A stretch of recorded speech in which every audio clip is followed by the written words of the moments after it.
हे एव्हरीवन, आपण मलेशियाची पूर्ण सिरीज आपल्या चॅनलवर टाकलेली आहे, ती तुम्ही बघू शकता। आणि ही सिरीज तुम्हाला कशी वाटली हे मला कमेंट करून नक्की सांगा। आणि आजच्या भागामध्ये आपण पूर्ण बजेट आणि पूर्ण आयटरनरी देणार आहोत, तर त्यामुळे तुम्हाला खूप फायदा होणार आहे। व्हिडिओ नक्की पूर्ण बघा।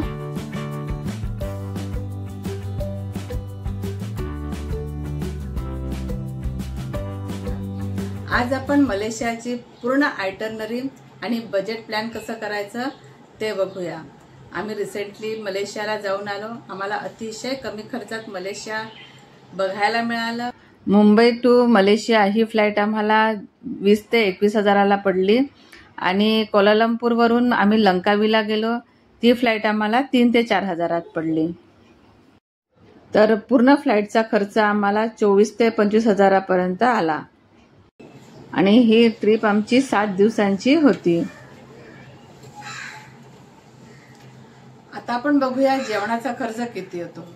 जर केएल टॉवरला तुम्ही जेवण केलं तर तुम्हाला 110 रिंगेट पर पर्सन द्यावे लागतात आणि जर तुमच्यासोबत सिनियर सिटीजन असेल तर तुम्हाला 50% हा डिस्काउंट मिळतो। आणि बाकीचा 8 दिवसाचा खर्च 1000 रुपीज इंडियन प्रमाणे तुम्ही एक अझ्युम करा, म्हणजे एक 8-10 दिवसाचा खर्च तुम्हाला एक 10,000 येणार आहे जेवणाचा खर्च।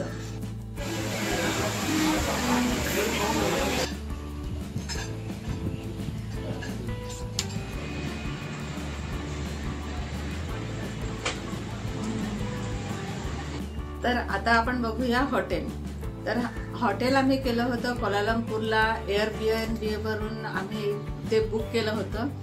ॲक्च्युली ती रेसिडेन्शियल बिल्डिंग होती आणि तिथून जो व्ह्यू होता केएल टॉवरचा आणि पेट्रोनस टॉवरचा तो अतिशय सुंदर होता, म्हणून आम्ही तिथे एक जी रेसिडेन्शियल बिल्डिंग होती ती आम्ही बुक केली होती। तर त्याचा खर्च आम्हाला, आम्ही 3 लोक होतो, त्याचा खर्च आम्हाला पर डे 4000 रुपीज आला। आणि जर तुम्ही दोघंच असाल तर तुम्हाला ते 3000ला सुद्धा पडू शकतं। किंवा तुम्ही डायरेक्ट बुकिंग केलं, एअरबीएनबी वरून नाही केलं, डायरेक्ट केलं तर तुम्हाला अजूनच कमी खर्च येऊ शकतो।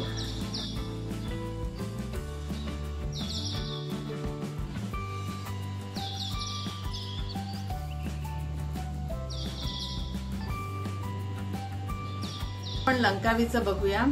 लंकावीला जे हॉटेल केलं होतं आम्ही, होमस्टे केलं होतं, त्यात पिकअप आणि ड्रॉप हे इन्क्लूड होतं आणि 1 डे जो चार्जेस होते ते 3000 रुपीज आम्हाला पडले। त्यात ब्रेकफास्ट पण इन्क्लुडेड होता।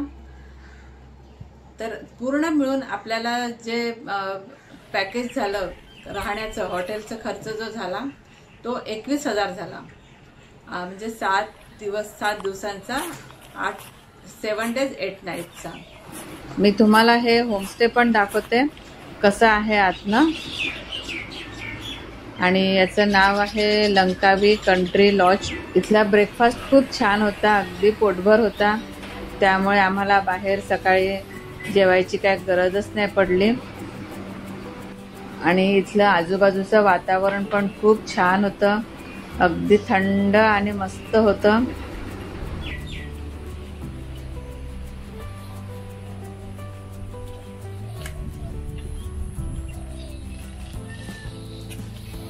आता आपण बघूया कॅबचा खर्च किती झाला। तिथे पेट्रोल अतिशय स्वस्त असल्यामुळे आम्हाला कॅबचा खर्च फक्त 3 ते 4 हजार रुपये आला, त्याच्यापेक्षाही कमी आला, पण एक अप्रॉक्सिमेटली आपण बघूया एक 3-4 हजारापर्यंत आम्हाला कॅबचा खर्च आला। आणि एअरपोर्टवरून बस जे ट्रॅव्हलिंग आहे ते सुद्धा कमी खर्चातच आमचं झालं आहे। आम्ही कॅब सुद्धा केली नाही, बसने ट्रॅव्हल केलं। बस सुद्धा एअरपोर्टवरून एक केएल सेंट्रल पर्यंत जाते, त्यामुळे ते पण खूप आपल्याला एक रिझनेबल होतं। आता आपण बघूया इथे ऍक्टिव्हिटी जी होते।